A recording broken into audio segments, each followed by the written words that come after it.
Juscelino, aí a gente volta numa segunda rodada, tá bom? Para a gente poder fechar a nossa audiência. Deputado Juscelino. Boa tarde a todos. Queria cumprimentar a mesa, a deputada, nossa coordenadora Elisiane Gama, o deputado Raimundo Matos e a dona Magna Chambriardi, que está aqui para colaborar aí com essa comissão. Bem, dona Magna, eu queria saber sua opinião, primeiro, sobre a viabilidade dessa refinaria. Porque existe um projeto técnico, um projeto econômico e um projeto de impacto ambiental dela. Para saber se apenas foi uma decisão política mesmo do presidente, contra a opinião de especialistas da área, de determinar a construção dessa refinaria, no caso do Maranhão e no Ceará. Que causa estranheza para a gente, assim como o deputado Everton já falou, que a ANP nada sabia sobre essas refinarias. Não.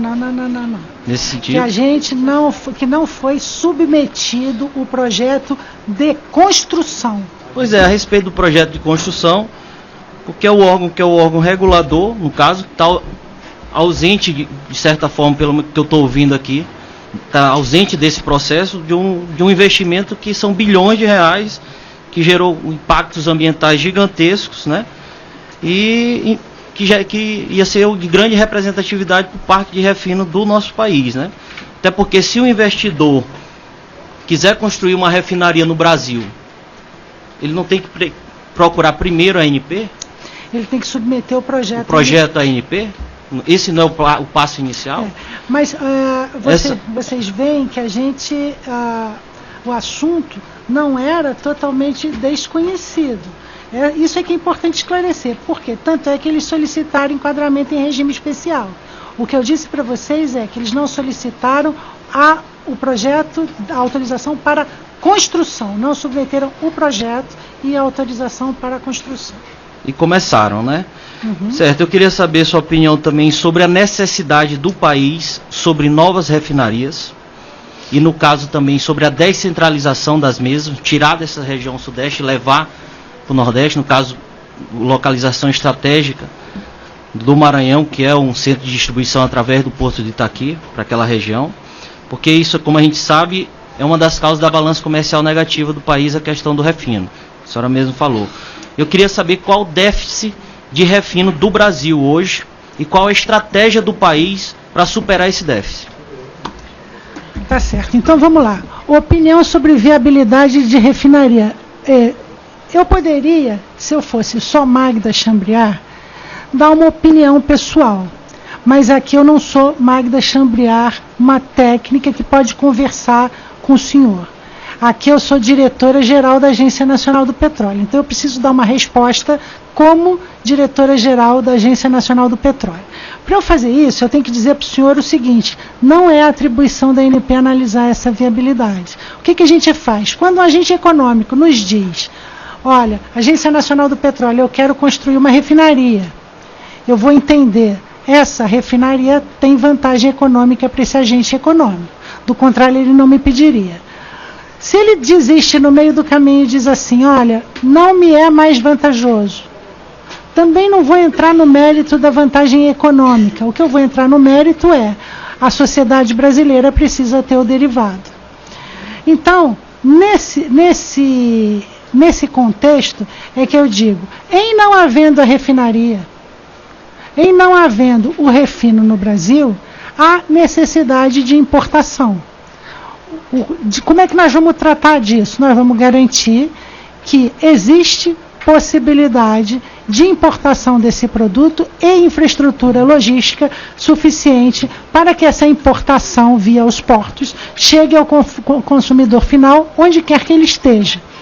E é isso que está sendo feito no âmbito do grupo de fluxos logísticos estudados pela ANP. Tá certo? Então, de novo, o que eu disse, meus números outra vez? Em termos de petróleo cru, exportamos, mais do que importamos, petróleo cru, em média, no ano passado, da ordem de 130 mil barris por dia de petróleo cru. Isso deu um saldo positivo na balança comercial brasileira. Isso é uma coisa. Outra coisa é, importamos derivados. Fabricamos a maioria dos derivados e importamos uma parte dos derivados. Quanto de derivados que importamos? Somando tudo, em volume, algo da ordem de 430 mil barris por dia. De quê? Diesel, mais gasolina, mais QAV, mais... enfim, todos esses produtos que importamos. Quanto que isso representa da demanda? Petróleo cru, exportamos. Óleo diesel, importamos óleo diesel na base do consumo do Brasil relativo a 2 meses. Então, hoje, a gente produz quase 60 um número da ordem de quase 60 bilhões de litros.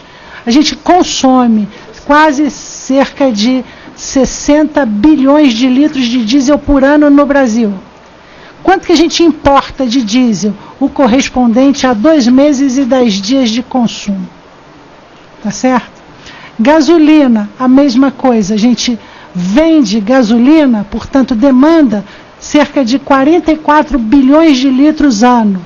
Quanto que a gente importa? O correspondente a 20 dias de consumo. Tá? Então, importamos sim. Né? O país crescendo, em não havendo ampliação do parque de refino, vai haver aumento de importação. Uma coisa ou outra, os dois cenários têm que ser tratados. Né? O que a gente precisa? Garantir que, em havendo aumento de importação, que a gente tem infraestrutura suficiente para que esse derivado importado chegue até o consumidor final. Tá? O Porto de Itaqui, por exemplo, é um porto-chave para essa importação de derivados. Muito do derivado importado entra pelo Porto de Itaqui. Está tendo uma votação agora no plenário, mas acho que a gente já está chegando à finalização da nossa audiência. Que não que sejam menos importantes. Um segundo encaminhamento. Ministério de Santos, no meu estado de São Paulo.